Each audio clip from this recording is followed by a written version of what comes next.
The ushers are going to be passing out the annual reports. We hope that everyone can get a copy of that.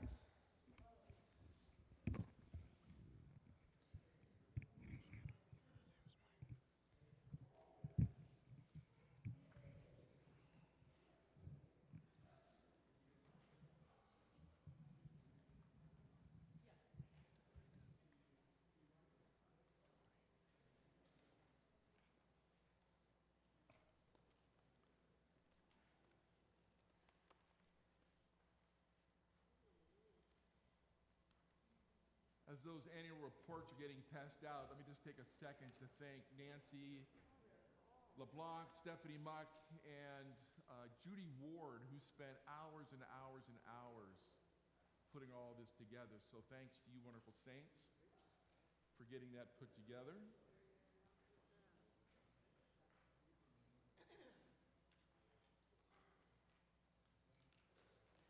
I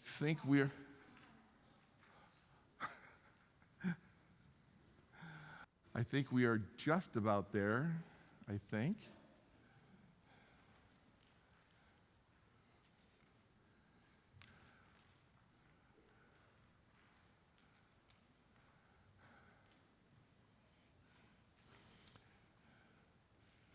Go ahead and advance to the next slide, please, Steve.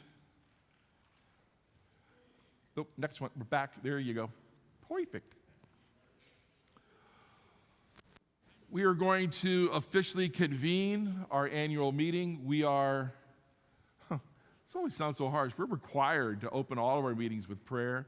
We are blessed to open all of our meetings with prayer, trusting that God is with us in the midst of them. So let's pray together. Gracious God, we thank you for the Sabbath day. We thank you, Lord God, for the opportunity to be in worship. And now we thank you for this annual opportunity to celebrate what you're doing in the life of Laguna Niguel Presbyterian Church. And oh God, there's much to celebrate.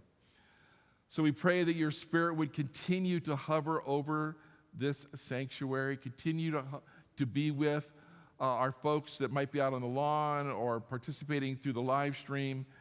May we feel connected as family as we move through this meeting. We ask these things in your Son's name. Amen. Madam Clerk, do we have a quorum? Yes, Pastor Jim, we have a quorum. That sounds so official. If you ever wondered what the quorum is in this church, it's 10% of our membership. It's a fairly low bar, but we're able to achieve it nonetheless. If we can move on to the next slide, you see in front of you or up on the screens here the agenda for our meeting time together. We're going to hear from Steve Galloway as he talks about the results of the financial results of 2022, as well as the budget that's been approved for 2023.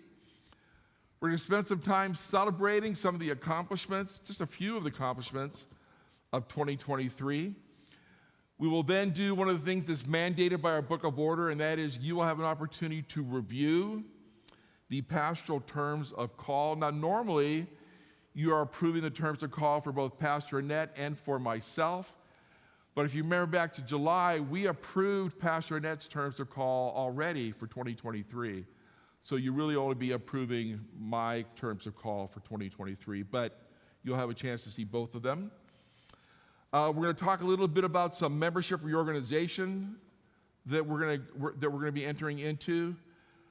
We'll give you a chance to ask any questions that you might have. If in the midst of individual reports, questions raised, please feel free to raise them. But we ask that you come to the mic to voice your questions. Yes, you all have, let me say this differently. You have voices that can carry in the sanctuary, that's fine. But the problem is you can't carry in the live stream. And we've got a good percentage of our congregation that's participating via the live stream. So if you come to the mic and ask your question, the folks on the live stream can hear your question as well. And that will be very helpful. And then I'll just have some final remarks, and then we will finish. So now I'd like to invite Steve Galloway, who's the chair of our finance committee, to come up and we can advance to the next slide.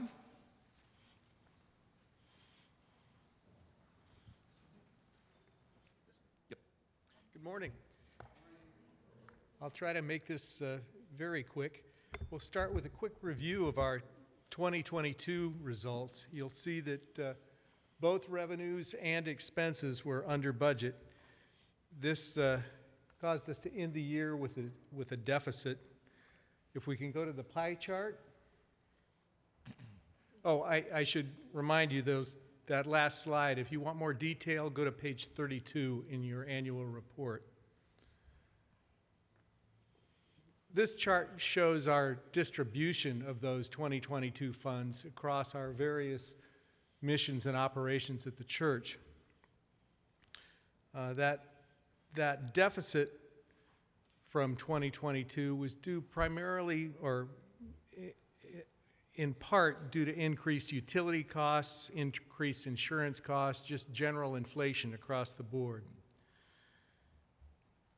If we can go to the next slide, for 2023, we're presenting a balanced budget of $747,703. You'll see those budget details on page 33. The pie chart for 2023 summarizes our plans for that budget.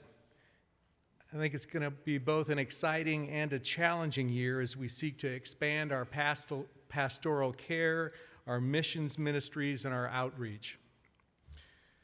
With those challenges ahead, I would ask that if you have not yet made a pledge for 2023, or if you can dig a little deeper for 2023, please do so. It's greatly appreciated and needed. Thank you. Joe Hold here. Are there any questions for Steve regarding the financial report? I see one thing that's different in this year's financial report, if you have a longer memory, plant maintenance used to be largely swept up into administration. But as things like utilities have expanded, as insurance has expanded, we thought it was more helpful to actually split plant maintenance out so you could see what percentage of our overall budget goes to things like repairs, utilities, all those kinds of things. So that's kind of a new addition to the pie charts for this year. Anybody have any questions for Steve regarding the financial report? You're very kind. Thank you, Steve. Appreciate that. 2022 was a year of challenge, but it was also a year of great celebrations. If we could advance to the next slide, I want to show you just start off with one of these. Ever since I came, and this is a discipline that's I started way back before I came to this church, I track church membership week to week to week to week, season to season to season to season, to get a sense for, what's the trajectory. And for me, by far the most important number for any church is how many people are in worship. And what you see on this slide is the total number of folks in worship from the time that I came up through 2022. And you see the trajectory is good. The church attendance is strong. Starting in 2019 is when we really began our online presence. That's when we started having the services available on Vimeo and on YouTube. And so you see in 2019 that just a little over 1,000 people attended worship that way. Up to 2022, where we had almost 2,800 people attending worship via one of our online platforms. Of course, that now includes Facebook as well. So you get to a place where in 1, 2, 3, 4, 5, 6, 7 years, we've gone from 80-21 to 15-734. And that's a credit to you, that's a credit to our choir, that's a credit to our worship and music, all the folks that are involved in putting together worship here at LMPC. So I think that's one place that we can celebrate, is that even through all the difficulties of COVID and all the opportunities that we could use to say, I just can't make it, you folks have continued to come.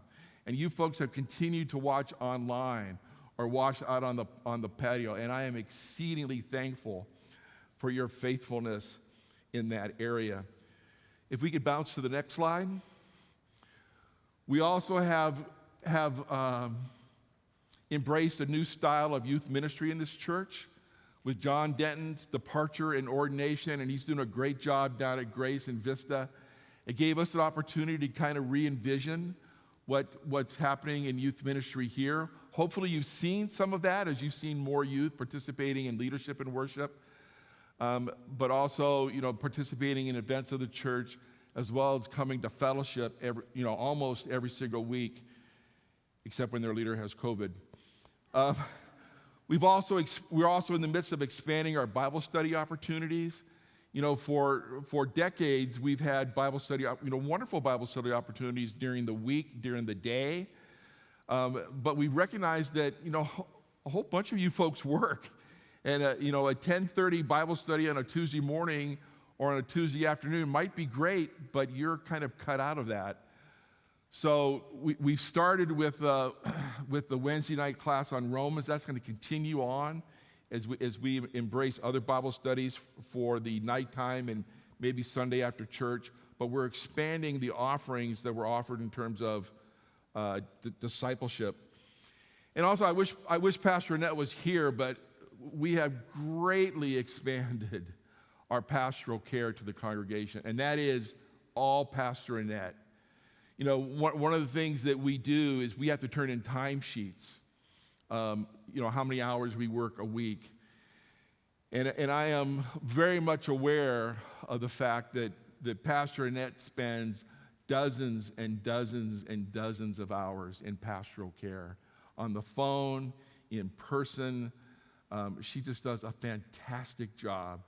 So we want to celebrate the level of care. Yeah, I think we should applaud her. We want to celebrate the level of care that's happening in our pastoral care ministries. And also, I want to include the deacons in that as well.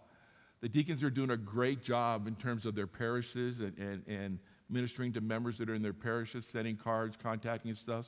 So thanks to our deacons for all that ministry work as well. Becky, you and I need to leave. I would like to invite Howard Hirakawa to come forward. He's going to review. I guess I should ask, are there any questions about any of those celebration things that I just lifted up? Ted, you're going to need to come to the mic, bud. It'll be worth the wait, I'm sure.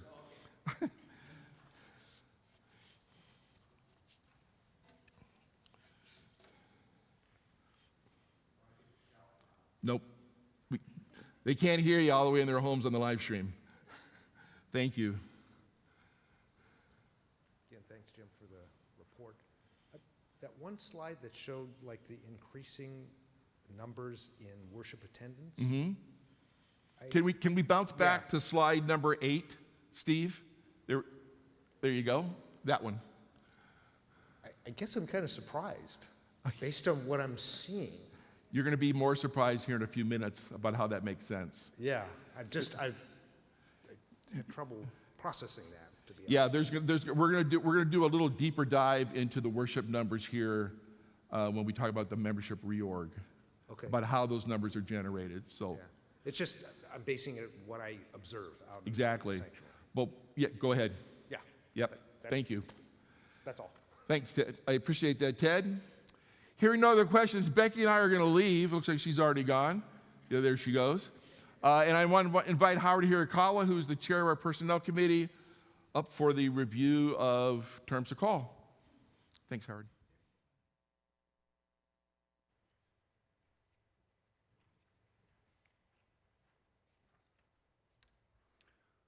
Wait till Pastor Jim excuses himself. Well, Pastor Jim can still within hearing range. I would like to thank him for his very nice acknowledgement of Ann. That was really lovely in terms of him doing that.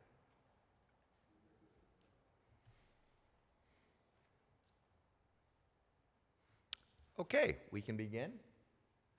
So as Pastor Jim alluded to, this is really more in terms of the terms of call or the compensation package for Pastor Jim this morning. We had approved Associate Pastor Annette's in July. I believe that was effective in September. But just for illustration purposes, we did include Annette's terms of call alongside with Pastor Jim's. It should be relatively straightforward, but it kind of follows with what Steve had said about the importance of stewardship and giving, as I run through the numbers here for Pastor Jim. The bottom line is his total compensation that was approved in the overall budget for personnel will be decreasing by close to $5,000. It'll be by $4,800 overall, and I can take you through some of the specifics. His annual cash salary and housing will remain level. So what we see up there at $50,096 and $45,000 are level from what he had in 2022. Pastor Jim voluntarily and graciously offered to reduce his 403 contribution by $5,000 to $1,587 to help support the balancing of this year's budget. It was a bit of a tussle with the Personnel Committee. I see Craig, I see Bill here. Judy was involved with that too, though Mel was not with us at that time. I know he would have probably put up the same questions we did. But in Jim's faithful and unselfish way, he persuaded us to move forward and accept the $5,000 so that we could move forward in balancing the budget with session. It has a slight impact on other elements, but you can see Jim's discretionary fund, his pastor study leave, his dental, his major medical and pension. Both Pastor Annette and Pastor Jim, 26 days of vacation, 12 days of study leave, 12 days of sick time, occasional leave. Jim came to me in terms of some additional occasional leave for Pastor Annette as she's going through this difficult time, which obviously I easily approved. This is important, folks. This is the third time in the last 5 years Jim has not accepted, and in this case, it's a lower compensation package for us to be able to balance the budget. And I know Session has always had very, very deep conversations with him on this, that he cannot continue to be the martyr who gives it up all the time here. But he is, again, so unselfish of how he looks at the rest of the staff, who's not getting, and the staff has been very faithful and very unselfish themselves in terms of what they've been given. So it's kind of an odd thing to ask for an approval of a lower compensation package for somebody who's so meaningful to our church and our lives, but that's what I'm going through today. And similar to what Steve had said, these are the consequences that all of us need to reflect upon when we think of stewardship. So again, if you have not given, please do reconsider. And if you have, like all of us, please consider in terms of, can I commit a bit more? Do I have any questions from any of the congregation or members on this? Yeah, Lori. And an excellent question coming from Lori. As a new member of our Personnel Committee, that'll be coming, and we're very happy to have her join us. But please, Lori. Yes, thanks, Howard. If we are able to raise, as a congregation, additional funding through our giving, can that be applied and have that $5,000 reinstated? If we're able to, again, increase our contributions to cover that $5,000? So I can respond back probably next week on that, Lori. I would have to consult with Pastor Jim on that. Okay. There are other areas within the staff he may want to address, but we can certainly focus on that since that is the terms of call that we're approving at today. But I will talk to him about that, Lori. Thank you. Yeah. Yep, Stacy. So I have a question that I probably should have asked Steve. A clarification in the area of program income from the previous slide. We were budgeted previously $79,904. Our actual was $55,225. What is program income defined as?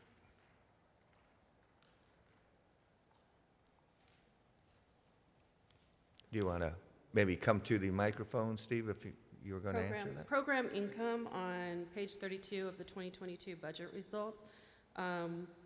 Budget was 79,904. Actual was 55,225, which represents approximately a $24,000 deficit.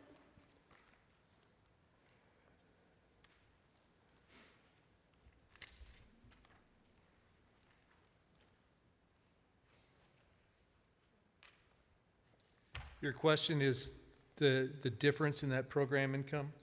What is the definition of program income? Help me with this, Tom and Frank, but it's basically some of the Bible studies and activities that had some additional funding fee to them. I'm trying to think of some of the specific programs right now. Thank you.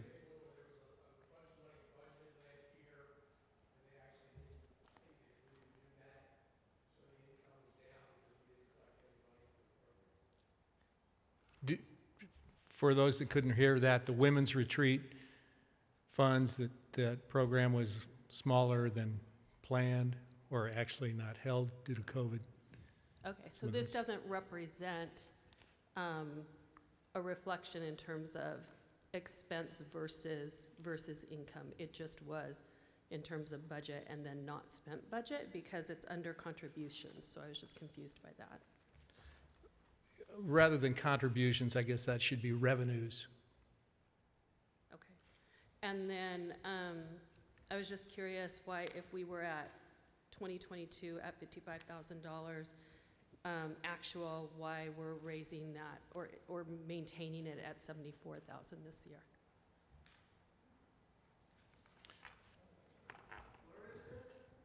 This is on page 32 and 33, 22 budget results and 2023 approved budgets. For 2022 actual, program income is $55,225.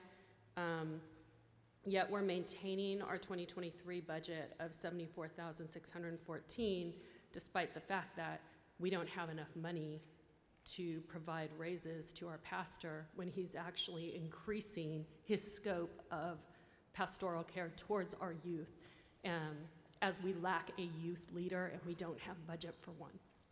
So I'm just curious why we're maintaining spending or increasing spending versus 2022, yet we don't have budget for other areas. That's revenue, not expense. Yeah, that's right. So the 55K is what came in terms of revenue, programs that people paid to participate in, okay, accumulated $55,000 last year. The plan this year, maybe there's going to be a women's conference or something, I'm not sure. It's 74, so it's not expense, it's income. But we're budgeting, I understand that. I guess I just look at this as the total bucket of operating income. And we're anticipating more money coming in. And versus what we've anticipated in the past, or I guess I should reword this. We were anticipating certain revenues in certain areas in 2022, despite the fact that we didn't actually achieve those revenues, yet we're expecting that we are going to increase the amount of revenues coming in similar categories and planning budget, allocating budget money towards that, meaning expenses below, right? Because our expenses below directly reflect what we anticipate to come in. Those particular revenues, that's not coming into the general fund. That's coming in to a revenue for a specific program, for participation in that program. So if we're charging $10 or $20 for a women's retreat, we're not taking that $10 and applying it to personnel budgets. Okay. Thanks for the Does explanation. that make sense? Yes, thank you. And thank you, Fred.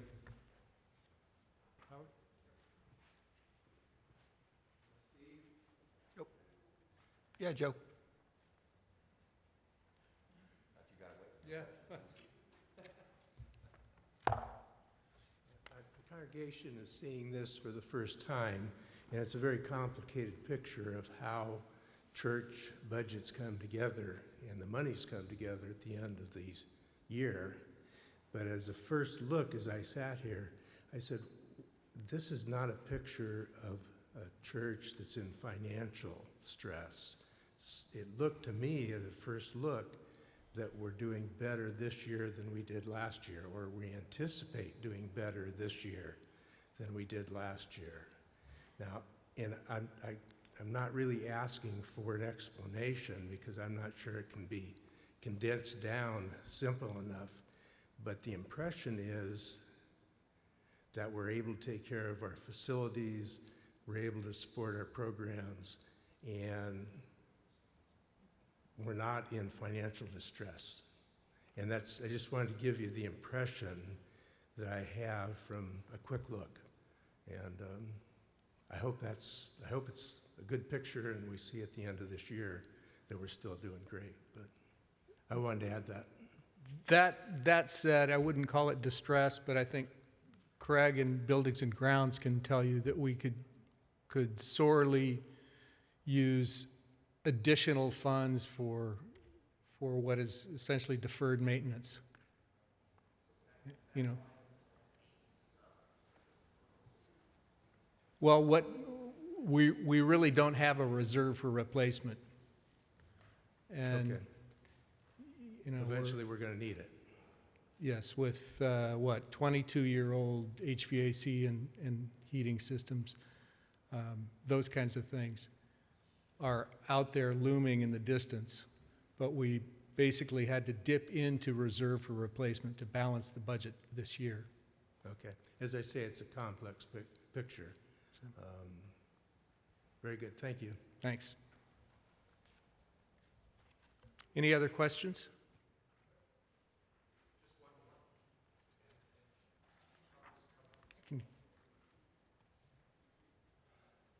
Not a question, but just a statement or observation. And, you know, this is a very generous congregation. We've always risen to the occasion, but kind of, you know, follow on from Joe's question, the Drum Trust, okay, on page 33, in terms of revenue, 154K. So that's $154,000 that's being added in terms of revenue. That's not, you know, that's something that somebody gave to the church years ago, and we're lucky enough to be able to draw on that. But that type of thing runs out eventually, and if we didn't have that resource, and I don't know how much monies we have, you know, available for future years, but when we get to the point where we can't draw on $154,000 of, you know, something that somebody put in their will or something, then the boat isn't going to float anymore. Precisely. Those drum trust funds were what was moved from reserve for replacement into the operating budget.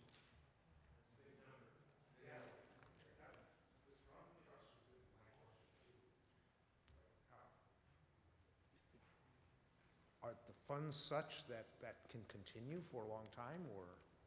No, that was part of a one-time Oh, gift. so this is a one-time.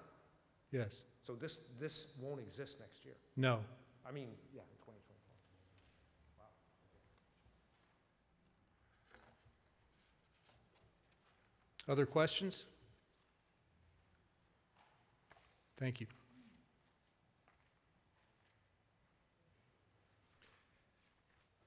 Questions for Steve allowed me a few minutes to reflect a bit more to Lori's request.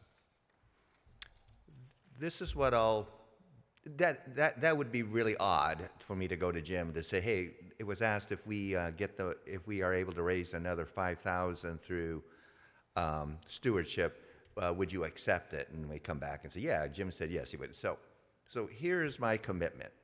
If I hear from Steve that based on our discussions today, after we approve this package, that we did increase 5,000 plus, at least, 5,000 or more, or at least even increased, my commitment then is Personnel Committee and myself leading it will talk to Jim once the money is raised, as opposed to asking him, hey, if we raise it, which would be kind of a weird, again, awkward way to do it from that standpoint. Now, I can't guarantee you what our unselfish leader is going to respond to, but I will tell you that the committee will push very hard for him to accept that, at least to get him level. And then if it's actually to a point based on what Steve just discussed, some of these excellent questions that we've gotten from our members on the budget, and we're in excess of $5,000 in terms of the stewardship, then we can consider other elements, whether it be things that Craig needs for maintenance and things such as that. But we'll put the first 5 to try to get Jim at least level to where he's not taking a decrease in his 403B. So that would be, I think, the most positive way of moving forward with this if we can. Any other questions from the congregation on the overall terms of call for Pastor Jim? Or Pastor Annette, of course, it's up there also for her. If not, may I have a motion to approve the 2023 pastoral terms of call for Pastor Jim Zeiler? So moved. Thank you. May I have a second? All those in favor, please say aye. Aye. Any disapproving? We'll go with Frank Pierce. And Jamie Colley for a second. Thank you.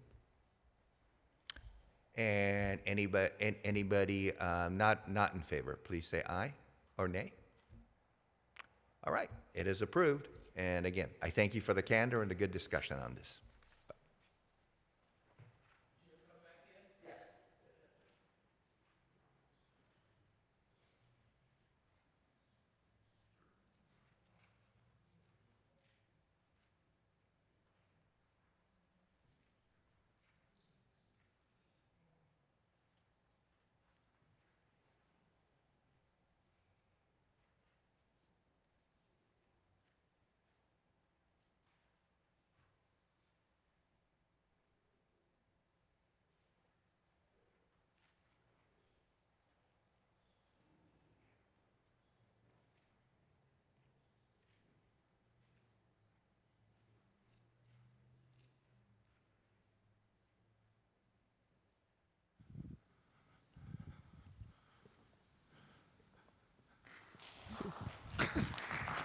So quiet in here.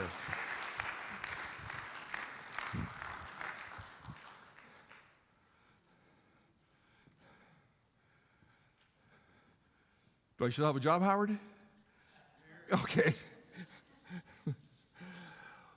Okay, assuming that you have approved the terms of call, we move now to what is going to be a major initiative for this congregation, and one that I am really excited about.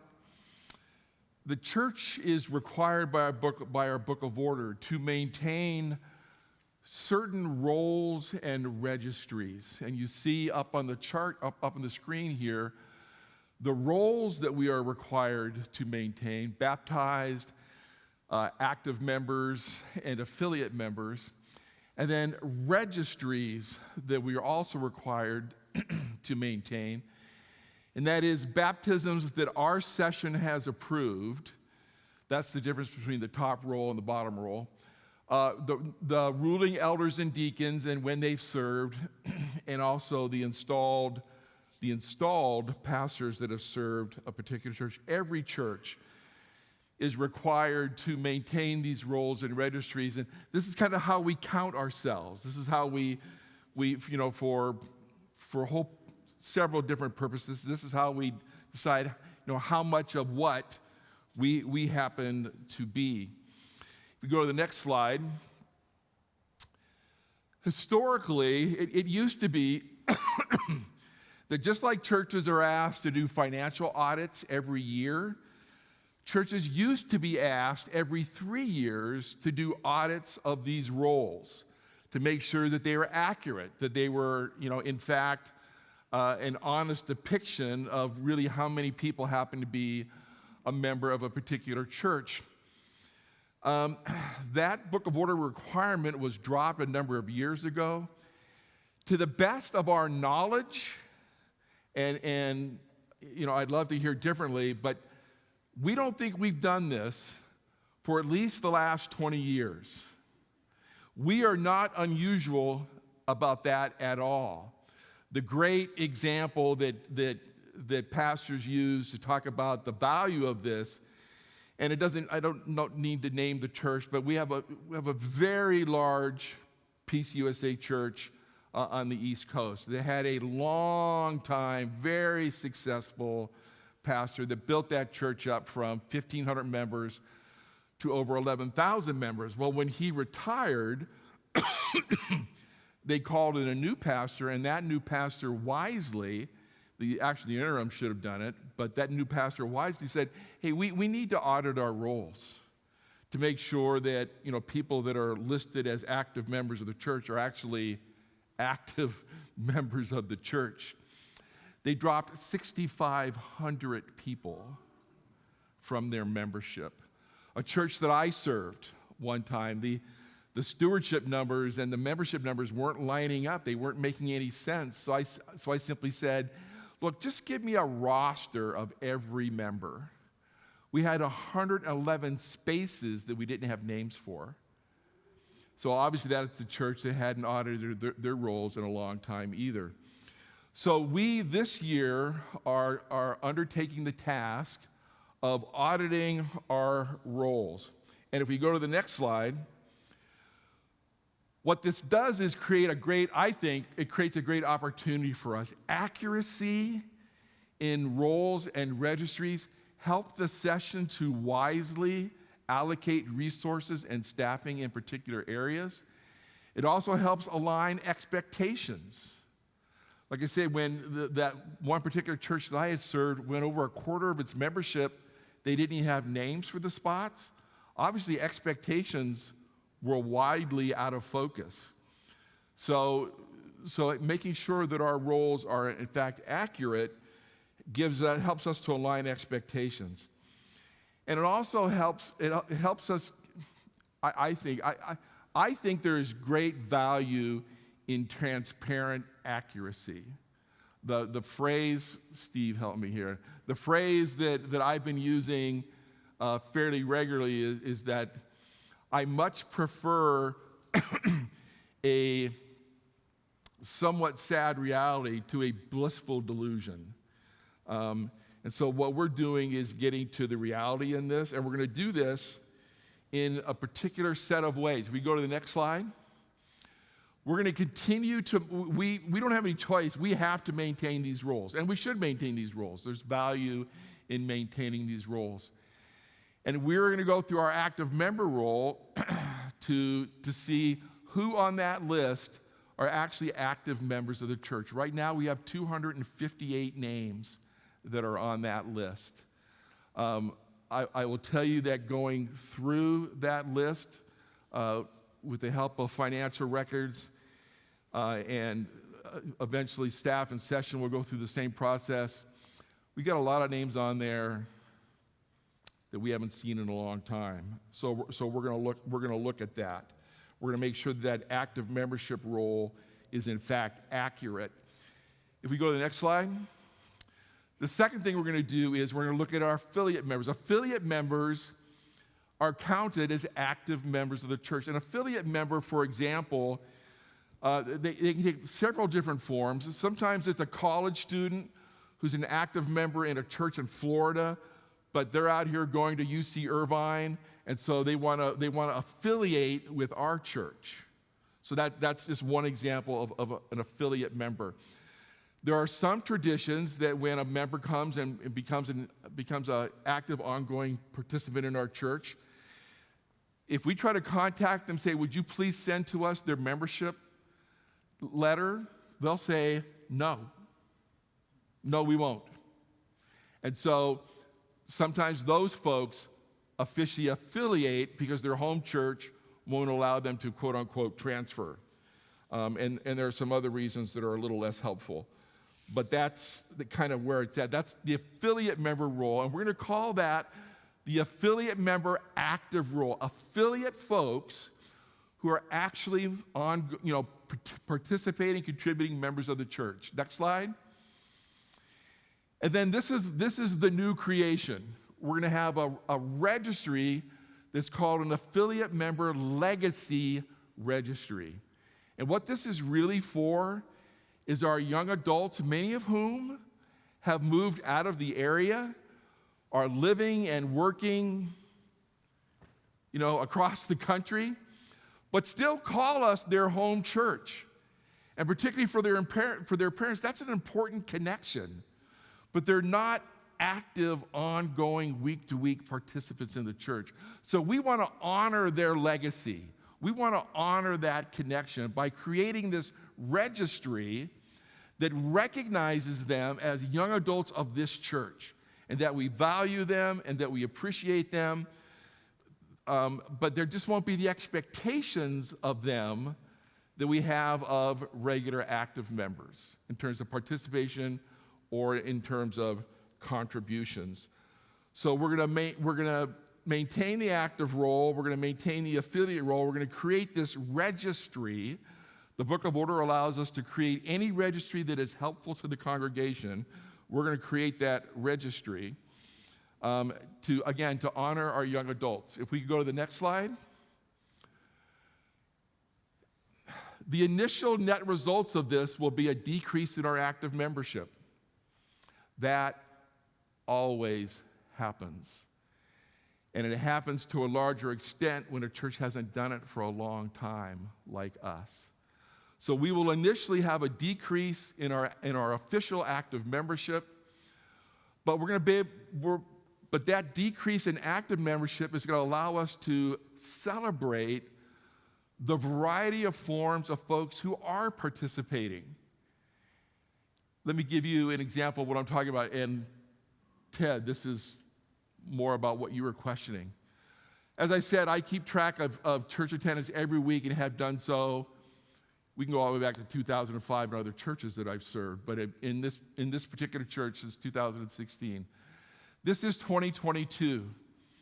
Our estimate at this point, and it's only an estimate at this point, when we make our active role accurate, when we move those young adults from the active role to the legacy registry, we're probably going to lose somewhere between, it's hard to guess, but we're probably going to decrease our membership somewhere between 60 to, it could be as many as 90 members.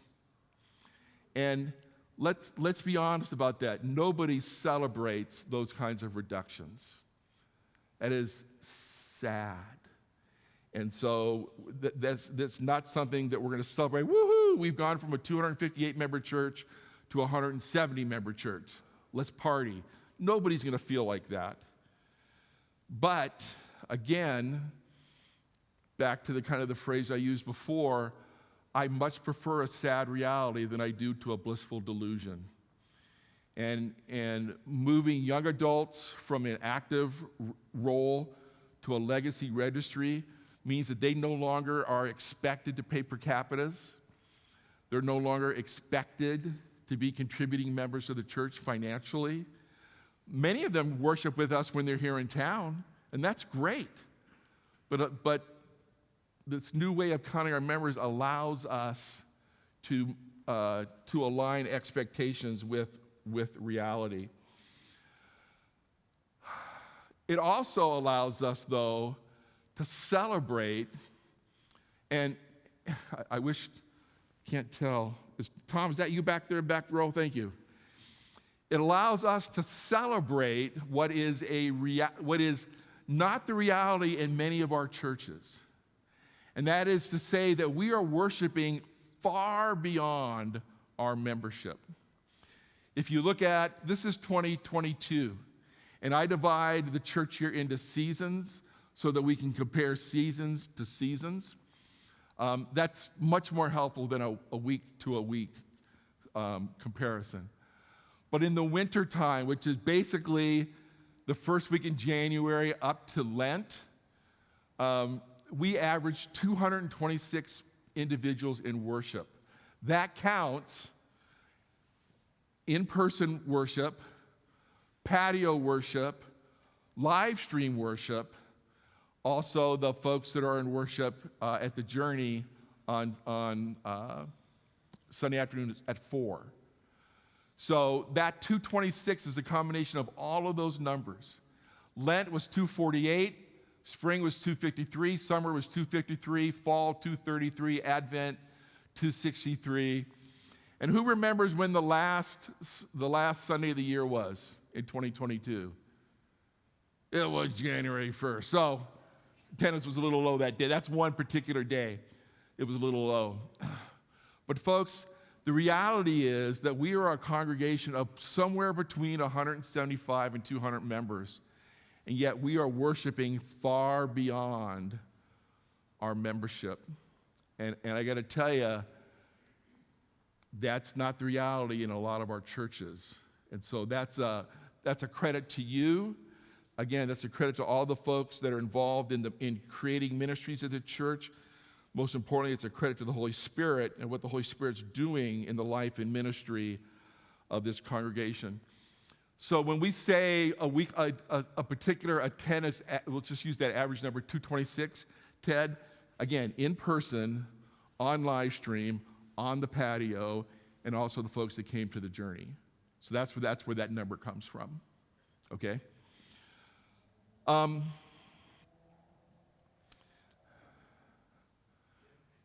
Questions? Please come to the mic so the live stream folks can hear you. Hear you. Thank you. Just a brief explanation. Sure. When you say we're worshiping beyond our Beyond our reality, membership beyond number. our membership, we're bringing more people per Sunday than we claim our membership. Exactly. Interesting. Exactly. That's something to celebrate.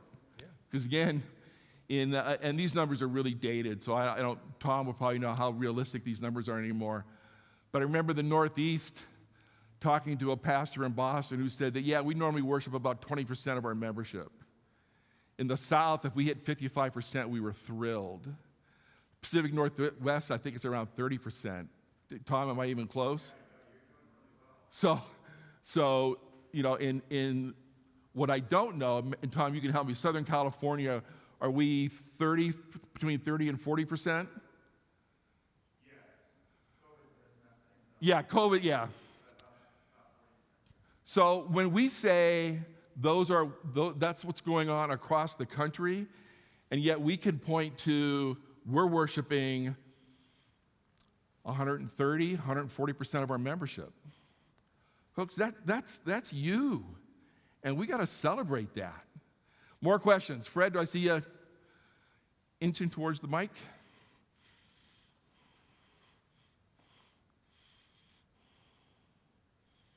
So Jim, just to be sure I understood the prior slide. So winter, spring, summer, fall. Yes. So like that 226 is the average weekly The average attendance. weekly attendance, exactly. Again, of all those different groups put Cohorts, together. right? Yes. Okay. Like, obviously I have no idea what today is. I mean, I know what our in-person attendance is.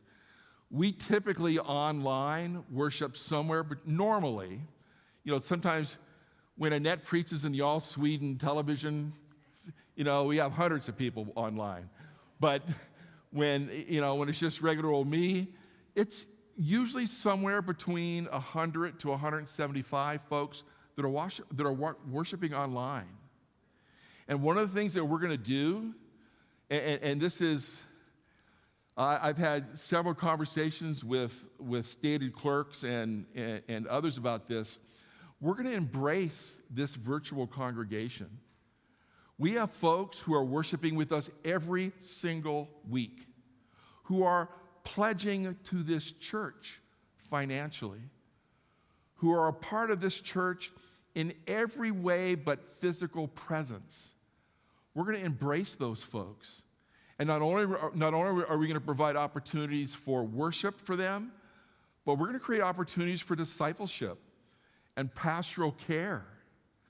So we want to embrace this virtual congregation, and that's going to be a little bit like nailing Jell-O to the wall, but we're going to embrace that as a ministry task moving into the year, so that we can better serve these folks who are so faithfully attending worship with us every week. It just happens to be online.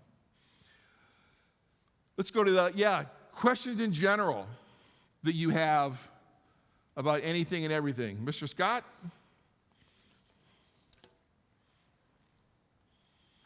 How do we measure how many are worshiping online? How do we know how many are actually worshiping? We do that in a variety of ways. YouTube and Vimeo give us actual numbers and how long they're on. What Facebook does, we purchased a metric that allows us to know how many people. What I wish we could know is who they are, but we can't, unless they make comments in the comment section. But we know that person A is on, and this is how long they've been on for. So we count those individuals who've been on at least through the sermon for worship. Will there ever be a way? Will there ever be a way to know who is on there so we can love them as a church family and try to welcome them? We're going to try to create ways to do that, and I would love to hear all kinds of wonderful ideas about that. But we're going to be as aggressive in a loving way, as aggressive as we can about discerning just exactly who all those folks are, so that we can better serve them. Tom, did I see you wanting to raise your hand over something? Yes, one of our congregations just has its first online membership class. Awesome. See, that's what we're talking about. Stuff like that. Before John left, we talked about generating a mobile live stream station so that we could take that live stream station into Guard Hall and live stream a Bible study. Live stream a fellowship event out on the patio. It's things like that. We can do that. And churches are starting to think about how it is that we can make that happen. So I think this is going to be a really exciting place for us in 23 as we get a better handle on who this virtual congregation is and celebrate their presence with us. General questions you have. Please come on up to the mic. This is a part of embracing the virtual congregation, is making sure that they can hear us. So that's why we're asking you to be sure to use the mics. Hi. I just wanted to get an idea of the relationship the church has with the gathering. If you could clarify that, because I know that they're not considered to be a worship service, and contributions that go towards that are kept separate. No, they are a worship service. That's why we count them in our worship numbers. They are a worshiping body of this congregation. So they are counted. Any donations that go to the gathering go into the gathering income line item, but get represented in the general church operating budget. So they are a ministry of this, and this is different than when they were first created. They are a ministry of this congregation. They have a representative that sits on the worship committee, and we embrace them and celebrate what they do. Yeah, the Journey. The Journey, sorry. Okay, Different name than what it used to be. Right. So then when we make contributions, we don't have to indicate that it's going to one thing or another, because I thought they separated it out. There is a separated out line income for the journey or the gathering. And so when you write on your memo section that that's where you want it to go to, it goes to that income line item. So it makes it easier to track funding for that group. So it is helpful if you do it, Okay. but it's still a general part of the operating budget. Got it. Thank you. Yep, thank you. Other questions? I used to be an every week participant in the journey, in the gathering. When my work responsibilities shifted, that no longer became possible. And I feel bad about that. Any other questions in general? Hearing none, if we can go to 28 there.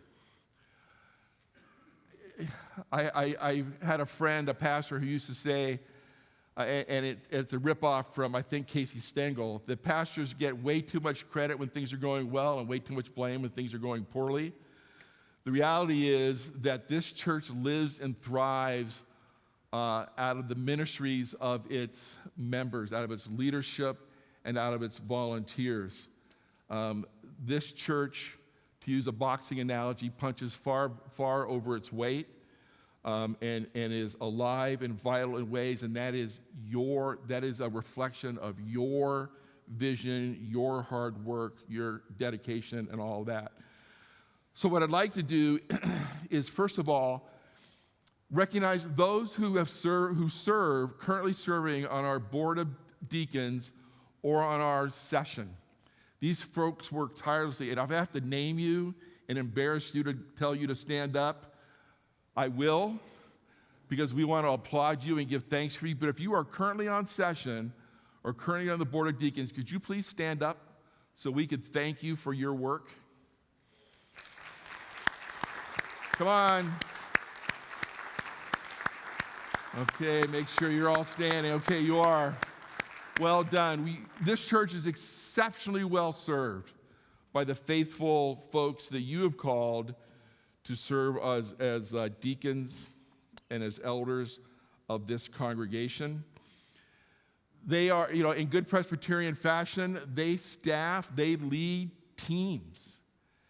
Because otherwise everything bottlenecks at the capability of one individual. And so we are blessed to create teams that move ministries forward. And so we have dozens and dozens and dozens of volunteers across the church who make the ministries of this church happen. And some of you are here in person. Some of you are watching live stream. We celebrate you and we give thanks for you. And if you're a volunteer in any fashion, we want you to stand up so we give thanks to you for your work. And again, I'll call you out if you don't stand up. Should be most of you as I look around the room here. Come on, stand up, folks. Oh, some of you are being bashful. I'm glad the whole choir is standing. That's a good thing. And finally, if we go to the last slide, this is your staff.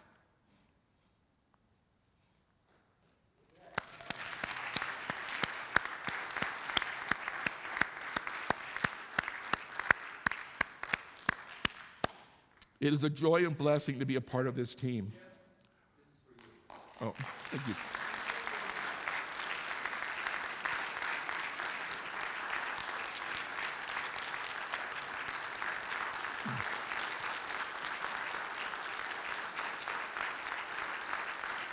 Thank you.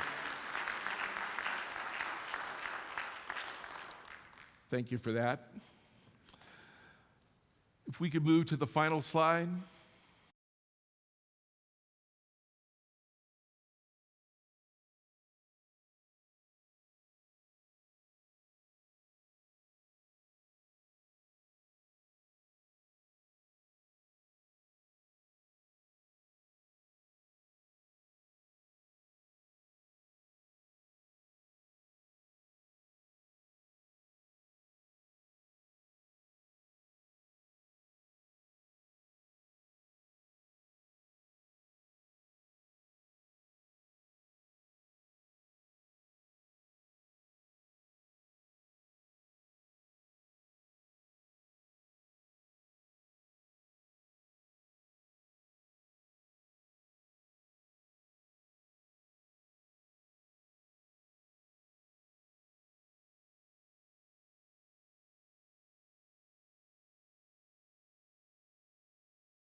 You don't have to quite sound so eager about that.